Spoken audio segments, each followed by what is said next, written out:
Hey everyone, I'm Malik Hicks, newest CLEnager, and I am blessed to be here today with Cleveland Browns legend, 3-time Pro Bowler, 2-time All-Pro, cornerback, Hanford Dixon. Thank you so much for taking the time. Big dog, you are so welcome. I'm just so happy to do it. Anything I can do to help you out, just glad to do it. Appreciate it a ton. Now, talking about when you made it to the league, obviously you had a really luxurious career. Obviously, like I said, 3 Pro Bowls, 3 times actually All-Pro, 2-time first-team All-Pro, 1-time second-team All-Pro. So you had a luxurious career, one of the greatest Cleveland Brown cornerbacks of all time. You're popular around Cleveland, you're famous around here. You've been around here for a while, you know, in your playing days, you do media here now. I just want to know, what does Cleveland mean to you? What's kept you around, really? Well, it's really funny. I mean, obviously, I came here in '81. I was, which you know, I was the first-round draft pick of the Browns, and I was coming from a little small town outside of Mobile, Alabama, a little place called Theodore, Alabama. And when I was watching the draft, I get a phone call from Art Modell saying that he's going to draft me. I had mixed emotion here. It's just snow all the time. Well, not all the time, but in the winter time. So I said, okay, I'm going to come here and I'm going to gut this out. But I came here. I just love the city. It's just a hard-working town, blue-collar town, and it's funny, I didn't really want to come here, but now that you guys have me here, you can't get rid of me now. I'm just you're stuck with me, so as I can say. But I love Cleveland. I mean, I really do. I just love everything you stand for. And since I've been here,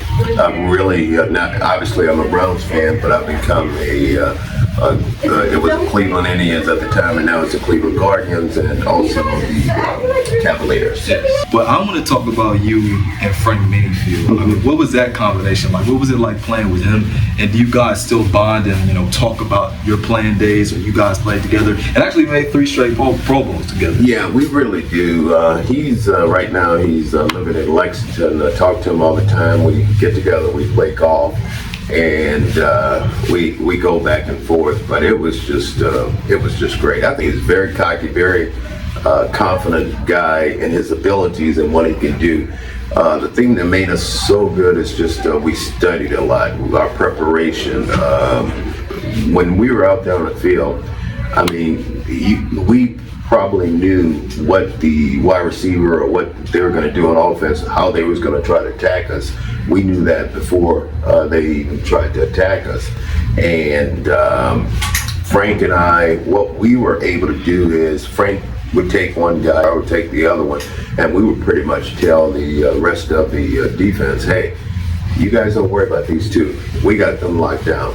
We're going to take care of them. You guys just worry about everybody else. And that's the way it pretty much worked. I never give an indication of that. One, we were playing a playoff game. We were playing in Miami, and we were playing the Miami Dolphins.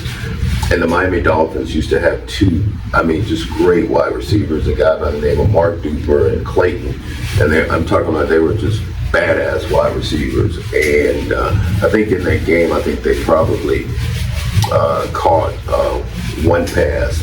And we didn't win the game, but still, we pretty much shut those 2 guys down, but it was disappointing that we lost the game. What pride do you take as being, probably one of the greatest duos in Cleveland Browns history, from not even just a cornerback standpoint, but just from any position? Well, I hear people talk about that, and then, I think they have us rated as the number 2 best cornerback tandems in the league. I think number 1 was Lester Hayes and Mike Haynes, who were also very, very close friends of mine, which were great cornerbacks. And I hear you talk about the Pro Bowl and all that stuff. I think it was 3-2 All-Pro or whatever. Should have been more than that, but I won't get into that. You had a year where you had 5 picks and you did not make the Pro Bowl. Didn't make it. It was crazy, but that's all right. I mean, it's just sometimes you just roll with it. You know how you played and you know how good you were. Yeah. But Frank and I, again, we took a lot of pride in what we did, how we did it, and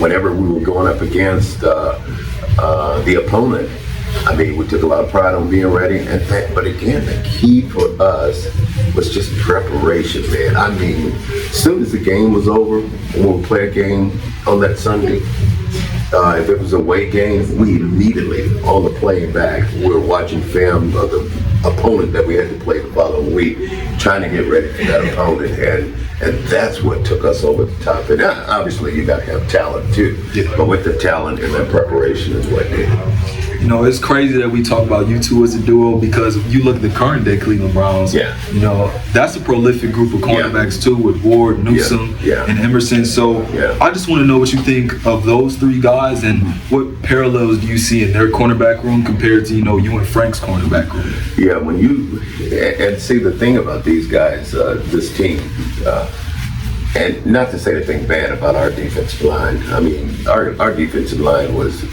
good. Those guys gave us everything they wanted. We had 2 All-Pro outside linebackers, and Clay Matthews and Jeff Banks. We had Big Daddy Harrison and some other guys on the defensive line, but we never had that dominant pass rusher like they have. They got a guy like Myles Garrett and Darius and guys like that who really can get after the quarterback. And as a cornerback, that can make you do a lot of things, make you take a lot of chances, because you know the quarterback is not going to have a lot of time to throw the football. But talking about those guys, I like them. I mean, I really like them. Ward, I think it's one of the best. Have a little problem staying healthy, but other than that, when he's on the field, I mean, he's just a lockdown corner. I also like Emerson, because Emerson is a dog. I think Emerson came to us from Mississippi State, I want to say. And the thing about him, he's big, he's rangy. I mean, he's not afraid. He understands that he's not going to win every battle, but he's back in their face, and he's a dog out there, and I like him about it. And Newsome, he could play pretty much anywhere in that secondary. I mean, we have him a lot in the slot, but I agree with you 100% with those three guys. I mean, they are just an awesome group. They're locking everybody down, and I like the way they're styling, the way they play defense. I'm really excited to ask you this question. Okay. When I wrote this down, I was like, I really want to hear the answer from him on this one. When you look at Emerson, you look at Ward, you look at Newsome, which dude do you really see yourself the most in, play style wise? Because, you know, what are you, 5'11", right? 6 foot? 6 foot, yeah.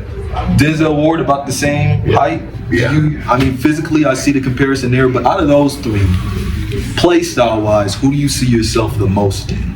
I see a little bit. I want to say Ward, but I was a very physical guy too. I mean, I would just lay the hammer down. I would hit you. Not to say Ward doesn't do that, because he does. But I would say I was pretty much similar to Denzel Ward, especially with the ability to cover. But I could also see it in Emerson, because I mean, he's, like I said, he's big, he's rangy. I mean, he's not afraid. He'll jump in there. And then you got, again, go back to Newsome. So that's a tough question. I didn't really think about it that way. But if I had to pick one of them, I would pretty much say Denzel Ward. As a cover corner, both of you are outstanding, but I think one of the most underrated things when we talk about Denzel Ward is him as a run defender. Then I watch you. Yeah. You were also an excellent run defender. So I think just both of you guys' ability to, you know, be effective in the pass game and in the run game makes you both great corners. And I definitely see the comparison with him and, you know, with Emerson too.